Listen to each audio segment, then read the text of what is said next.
Halo semuanya, perkenalkan nama saya Irman Jayagula dari Fakultas Teknik Elektroenergi dengan NIM 24F10020. Di sini saya akan menjelaskan UAS kimia saya dengan judul analisis perbandingan larutan garam dan soda api terhadap tegangan dan arus pada sistem sel volta. Di sini saya akan menjelaskan sedikit pengertian sel volta. Sel volta adalah alat yang menghasilkan arus listrik dari reaksi kimia yang terjadi di dalamnya. Alat ini memiliki dua elektroda yang terendam dalam larutan elektrolit yang berbeda, yang memungkinkan terjadinya reaksi redoks atau oksidasi dan reduksi. Biasanya, elektroda pertama atau anoda terbuat dari logam yang mudah teroksidasi, sementara elektroda kedua atau katoda terbuat dari logam yang lebih stabil. Dalam pembahasan ini bertujuan untuk menguji seberapa efektif larutan garam dan soda api sebagai elektrolit menggunakan metode beban nol.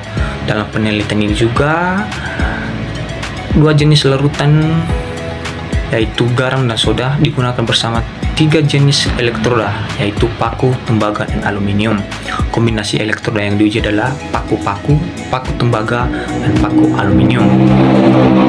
Di sini ada pelaksanaan dan aplikasi yang dilakukan dalam kegiatan ini, yaitu yang pertama alat dan bahan. Alat dan bahan yang harus disiapkan yaitu garam dapur, soda api, multimeter, air, kabel penghubung, capit buaya, gelas plastik, paku berukuran 10 cm, tembaga berbentuk bulat, aluminium, tang, timbangan digital, dan gunting kertas. Dan proses kedua atau aplikasi kedua yaitu proses pembuatan larutan atau elektroda, yaitu digunakan dua jenis larutan yaitu larutan garam dan larutan soda api.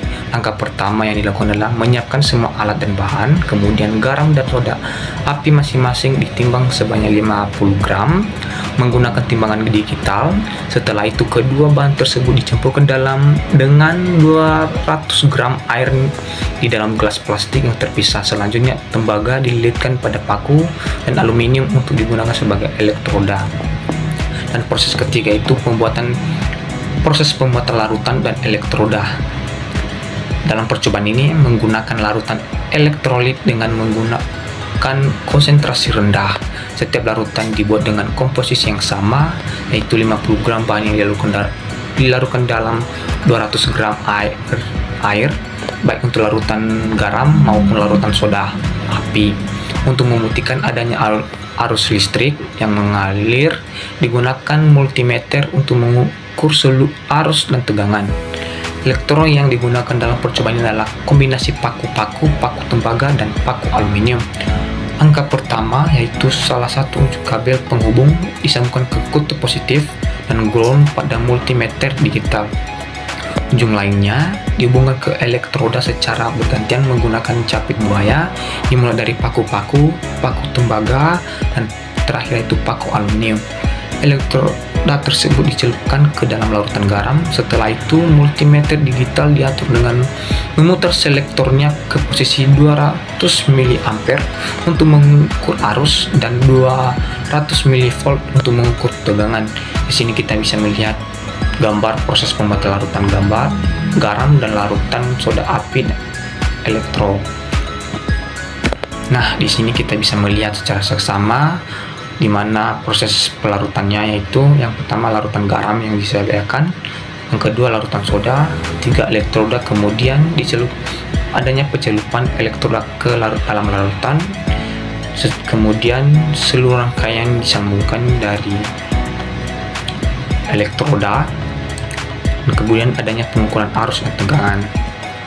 Di sini ada hasil dan pembahasannya yaitu memiliki arus listrik dan tegangan listrik, di mana penelitian ini menunjukkan adanya perbedaan arus listrik yang dihasilkan oleh larutan.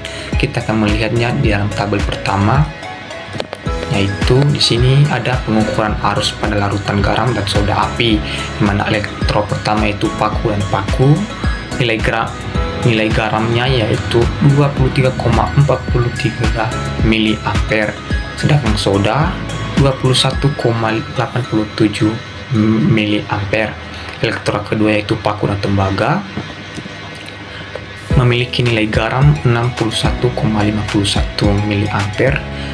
Soda api memiliki nilai 87,26 mA.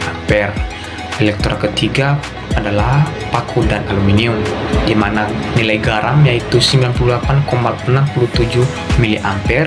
Soda api memiliki nilai 3,17 mA. Di sini juga hasil pengukuran arus yang dihasilkan pada larutan garam dan soda api ditampilkan pada gambar ketiga. Kita bisa melihatnya grafiknya. Di sini ada paku dan tembaga dan paku aluminium. Di sini kita bisa melihat perbedaan dan perbandingannya. Selanjutnya,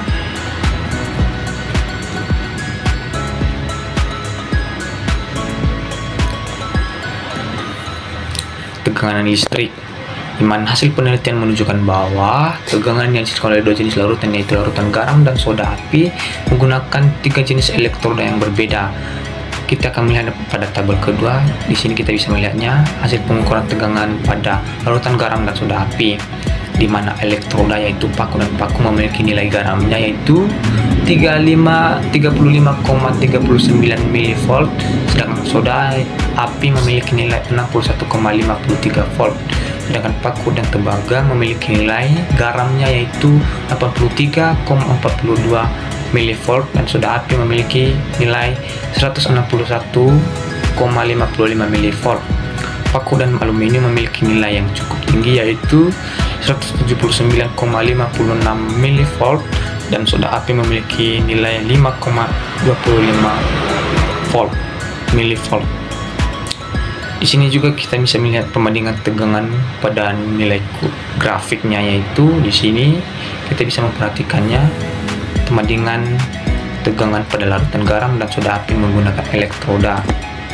Nah, di sini saya akan menjelaskan arus dan tegangan listrik bisa digunakan untuk menilai seberapa efektif dan sebuah larutan yang bersifat elektrolit. Dengan mengukur arus dan tegangan, penelitian dapat menentukan larutan mana yang lebih baik untuk dijadikan sumber energi listrik terbarukan. Hasil percobaan ini menunjukkan bahwa larutan garam menghasilkan arus dan tegangan yang lebih besar, terutama ketika menggunakan elektroda paku dan aluminium. Sementara itu, larutan soda api menghasilkan arus dan tegangan yang lebih rendah dibandingkan dengan larutan garam. Oleh karena itu, larutan garam lebih efektif sebagai sumber energi dibandingkan dengan soda api berdasarkan percobaan ini. Selain itu, jenis elektroda juga berpengaruh terhadap besarnya arus dan tegangan yang dihasilkan. Di antara tiga elektroda yang diuji, elektroda paku aluminium menghasilkan arus dan tegangan terbesar. Hal ini terjadi karena aluminium teroksidasi ketika berinteraksi dengan larutan, yang menghasilkan nilai arus dan tegangan lebih tinggi daripada elektroda lainnya. Potensial elektroda ini mempengaruhi pergerakan elektron dalam bahan, yang pada akhirnya menciptakan perbedaan potensial yang menghasilkan aliran arus. Nah, di sini saya menyimpulkan bahwa dari penjelasan di atas menunjukkan bahwa larutan garam lebih unggul dalam menghasilkan arus dan tegangan dibandingkan dengan larutan soda api. Arus dan tegangan terbesar tercatat pada larutan garam menggunakan elektroda paku dan aluminium dengan nilai masing-masing 98,67 mA dan 179,56 mV.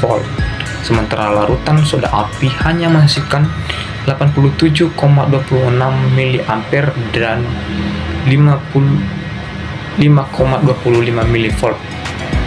Kombinasi elektroda juga mempengaruhi hasil, di mana elektroda paku aluminium pada larutan garam menghasilkan tegangan tertinggi. Ini menunjukkan bahwa larutan garam memiliki kinerja elektrokimia yang lebih baik daripada soda, dan elektroda paku aluminium memberikan hasil yang paling signifikan dalam menghasilkan arus dan tegangan. Faktor yang mempengaruhi hasil ini adalah potensial masing-masing elektroda seperti paku aluminium dan paku tembaga. Baik, demikian penjelasan dari saya tentang hasil penjelasan ini. Jika ada tutur kata yang salah dari kalimat, mohon dimaklumi. Akhir kata saya ucapkan terima kasih.